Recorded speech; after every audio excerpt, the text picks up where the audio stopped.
É Natal permanente de Jesus, época de reflexão, comemorações e agradecimentos. De presentear os amigos, familiares, de nos rodearmos daqueles que amamos.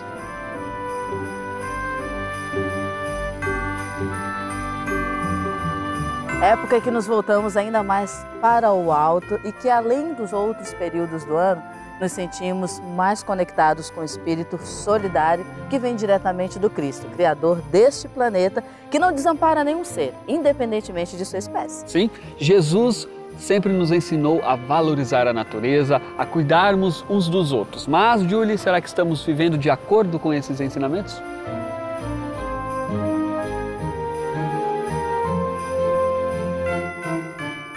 Biosfera no ar, pela sustentabilidade do planeta.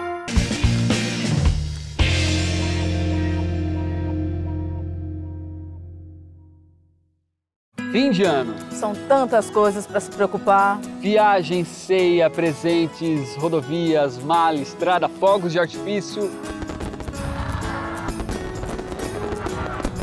Época que queremos descansar do ano que passou, mas ao mesmo tempo nos preparamos para receber com alegria o ano que se inicia.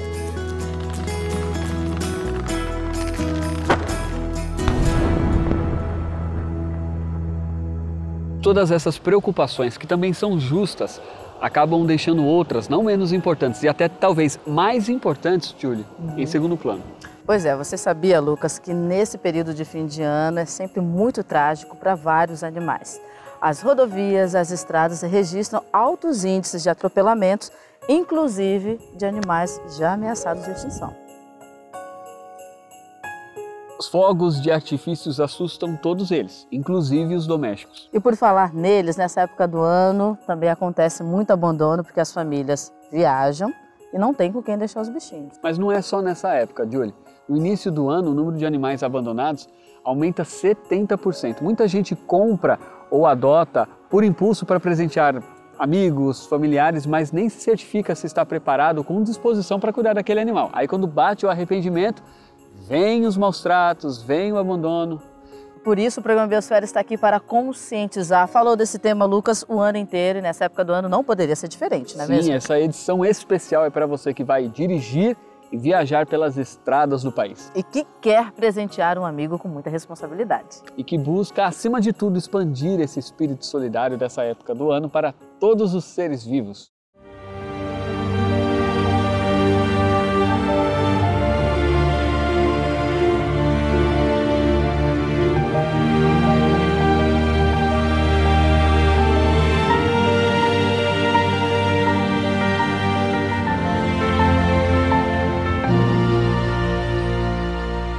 E o Biosfera veio conhecer o trabalho realizado pela Associação Mata Ciliar. Além do Centro de Referência Internacional, em 1987 foi criado o Centro de Reabilitação de Animais Silvestres. E já que nós estamos neste clima natalino, onde a palavra que nos inspira é a solidariedade, nós devemos expandir este sentimento para outros campos, como a natureza e os animais. Vem com a gente!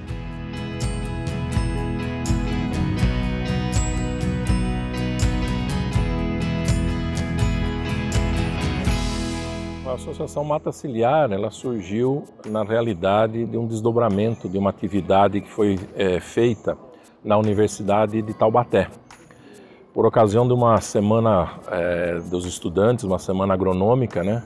No final dessa semana agronômica, achou-se por bem ter uma entidade que especificamente trabalhasse com a questão de recursos hídricos. E aí surgiu então a Associação Mata Ciliar.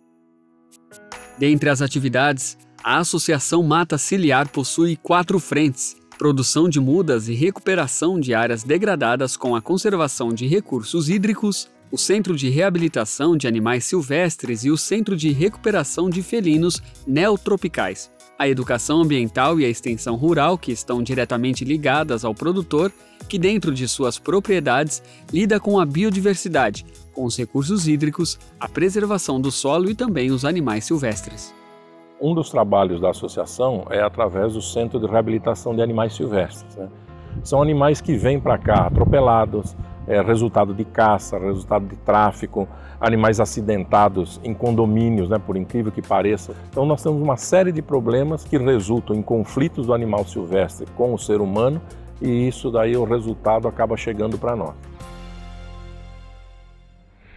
Não é à toa que o jornalista Paiva Neto sempre nos lembra que a destruição da natureza é a extinção da raça humana. Nós não estamos aqui ao acaso. Cada um de nós tem uma missão importante no planeta. E o mesmo ocorre com os animais e suas funções na natureza. Pois é, Lucas, a partir do momento que decidimos tirar esses animais do seu habitat para criá-los em jaulas ou gaiolas, não só os privamos de sua liberdade, como também causamos um tremendo desequilíbrio no ecossistema no qual dependemos para sobreviver. Exatamente, Júlio. Isso sem contar o financiamento do tráfico de animais e também a inserção de outras espécies no meio ambiente, levando à morte e à extinção de espécies nativas. Nós temos o animal ilegal, né, adquirido ilegalmente. Nós temos o animal que é adquirido em lojas, que tem as permissões para comercializar algumas dessas espécies, mas a pessoa chega na conclusão que aquele animal não é para viver em casa, então acaba abandonando esse animal, né? Nós temos também o pet, né, de animais exóticos, né? São animais que vêm de fora do país, são adquiridos em grande quantidade e acabam muitos deles também ou fugindo ou sendo abandonados. Isso é um grande problema porque além de competirem também com a nossa fauna, né, esses animais, muitos deles são perigosos, né, como o piton, por exemplo, e outros animais que acabam gerando aí também perigo para as pessoas. Para falar um pouco mais sobre os impactos desses animais, eu estou aqui com a Jéssica Paulino, que é uma das veterinárias aqui da Associação Mata Ciliar, e também contar um pouco da história desses animais, como que eles chegam aqui.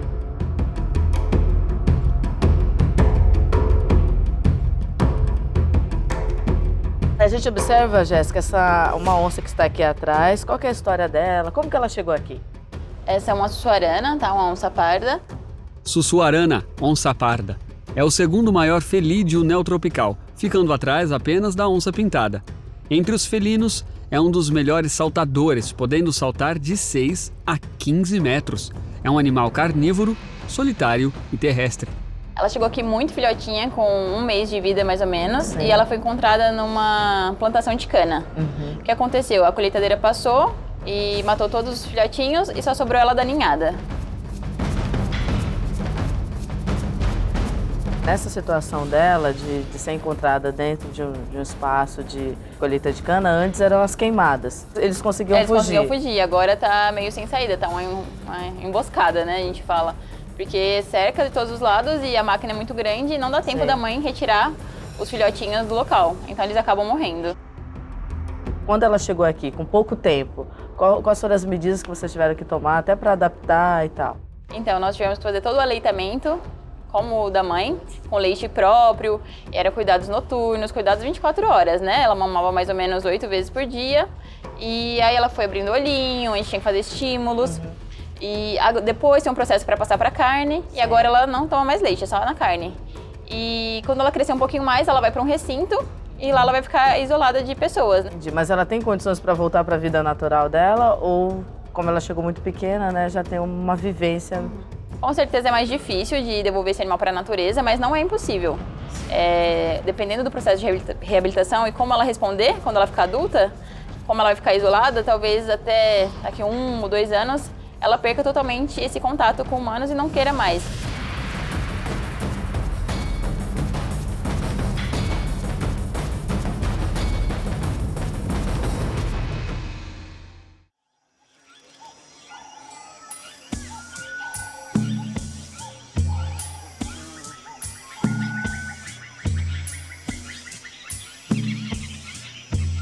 Biosfera, de volta, pela sustentabilidade do planeta. Julie, é fato. Os animais exercem grande fascínio sobre nós. E esse sentimento claramente nota-se nas filas dos zoológicos, safaris, pet shops, quase sempre abarrotados de gente. Sentimento, Lucas, que não se resume apenas, muitas vezes, à admiração, mas à posse, que é aí que mora o perigo. Nós não só nos sentimos superiores a eles, como nos consideramos donos deles. Donos dos animais, das plantas, do ar, da água, donos uns dos outros, donos do mundo. Bem, não é bem assim que funciona. Você vê, tem uma questão cultural, né, que tem no animal silvestre ainda visto como uma peça para eu ter em casa, decorativo, né? E você tem o lado afetivo, e ele se apega a principalmente psitacídeos ou primatas, né? E isso aí é uma relação muito forte. E você tem um lado da crueldade também, né? Para você ter uma ideia, nós recebemos aqui uma das vezes, né, um dos muitos casos, um sagui totalmente tatuado e com piercing, né? Porque a pessoa que estava de posse desse animal era um tatuador, era uma pessoa ligada a essa área e achou por bem também que o animal deveria estar dessa forma. Então, você tem um lado da crueldade também. É muito complicado, né, a maneira com que esses animais chegam para nós. E é pensando no futuro desses animais que a Associação Mata Ciliar mantém o Centro de Reabilitação de Animais Silvestres e também de felinos neotropicais. O objetivo é implementar estratégias de preservação das espécies nativas e contribuir na conscientização das pessoas. Esses pássaros chegaram todos de apreensão, todos de caçadores ou estavam na casa das pessoas. E aí, para eles voltarem pro habitat deles natural é super difícil. Todos esses pássaros aqui que nós estamos observando, eles foram apreendidos pela Polícia Ambiental Militar e muitos deles estavam em casas de pessoas irregularmente e outros a polícia conseguiu pegar no ato da caça, no meio da floresta, o pessoal capturando com armadilha e tudo mais. Depois das gaiolas, eles vão para um recinto, que é um recinto de reabilitação de aves. Então a gente abre a gaiola e deixa eles soltos nesse recinto. E é possível soltar todos? Depende muito. Tem uns que chegam com asa cortada, que aí demora muito mais. Tem uns que ficam mansos, tá? Mas no geral a maioria a gente consegue sim soltar. Então vamos continuar, Jéssica, conhecendo mais histórias aqui. Esse é um filhote de bugio, que ele tem 4 meses. Ele foi encontrado agarrado à mãe, que estava atropelada numa rodovia. Bugio, primata ameaçado de extinção, vive em bandos de 3 a 12 indivíduos e são chefiados por um macho adulto. Podem viver de 20 a 35 anos. Sua manifestação sonora é considerada a mais forte emitida por um animal da América Latina. E isso é muito comum, né, Jéssica?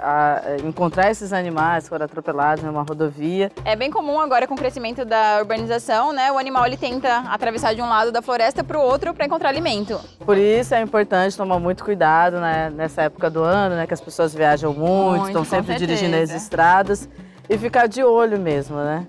Com certeza, porque acontece muito acidente com eles. Acidentes esses que contribuíram para esse elevado índice. Mais de 470 milhões de animais silvestres morrem atropelados por ano no Brasil, uma média de 15 animais por segundo. A estimativa é que a maioria faça parte do grupo de pequenos vertebrados, sapos, aves, cobras, mas há também animais de médio e grande porte como onças, lobos-guarás, gambás e macacos, como foi o caso do bugio que acabamos de conferir.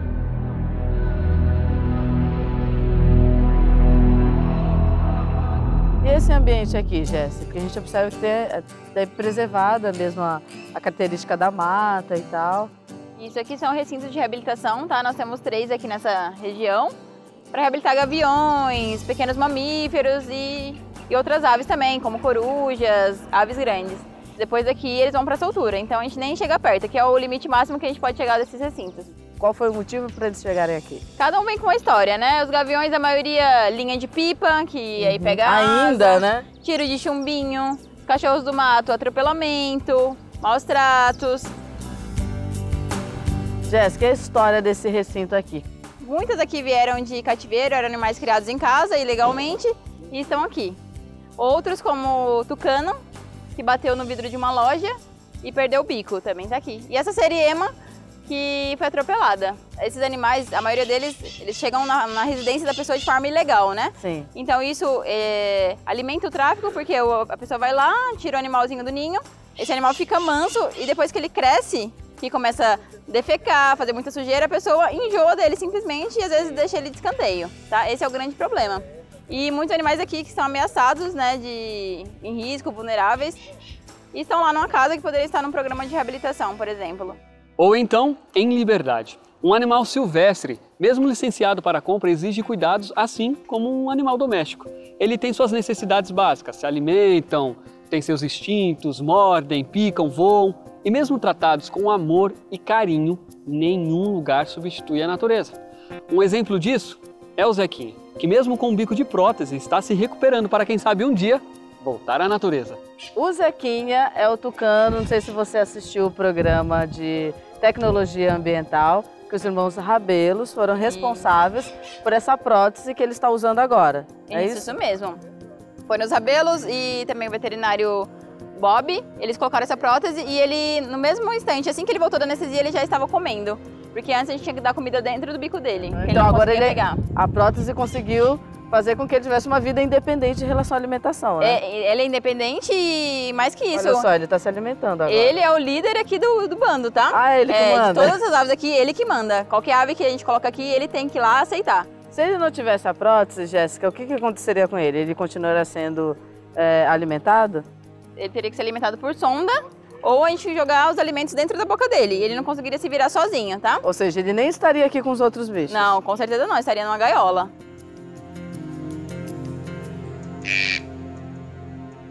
Vou apresentar, então, a vocês a Rai, Tatá e Lola. É isso, Jéssica? Isso. Qual a história desses tamanduás? Tamanduá. O tamanduá-bandeira, também conhecido como papa-formigas, é uma espécie ameaçada de extinção. Podem ser vistos juntos somente em época de reprodução, normalmente na primavera. A fêmea tem apenas um filhote por ano. São 3 filhotes? 3 filhotes. 2 deles foram encontrados em Franca e um outro deles em Ribeirão Preto. Os 2 primeiros aqui, eles estavam andando no acostamento, então alguém de carro parou e recolheu esse animal, chamou os bombeiros, porque esse animal ele tem hábito de ficar grudado na mãe, até maiorzinho. Então, se eles estavam sozinhos, com certeza a mãe morreu, tá? Que a mãe não abandona. E o terceiro foi encontrado com a mãe atropelada. Então, encontraram a mãe atropelada e ele agarrado nas costas e também recolheram o animal e trouxeram para nós. Agora, Jéssica, uma pessoa que encontra um animal desse que foi vítima de atropelamento, que está abandonado na via, o que ela deve fazer imediatamente? Tentar isolar, colocar todos os procedimentos de segurança no carro dela e chamar a polícia ambiental, bombeiros ou a guarda municipal da cidade, com certeza. Ela nunca deve tentar colocar a mão no animal, porque ela pode se machucar muito gravemente. Vocês têm, no caso de animais que são abandonados e que conviveram com pessoas, qual que é o perfil dessas pessoas? Geralmente são pessoas egocêntricas que elas querem ter um animal diferente em casa para chamar atenção. Muitas vezes a gente vê pessoas que criam capivaras, tamanduás em casa, onças pintadas, por exemplo. Então a pessoa ela gosta ali quando é filhote, quando é jovenzinho, depois que cresce, que dá trabalho, começa a atacar e a pessoa não quer mais. Aí o bicho vem pro cativeiro e fica manso, um animal que não perde a função dele no meio ambiente.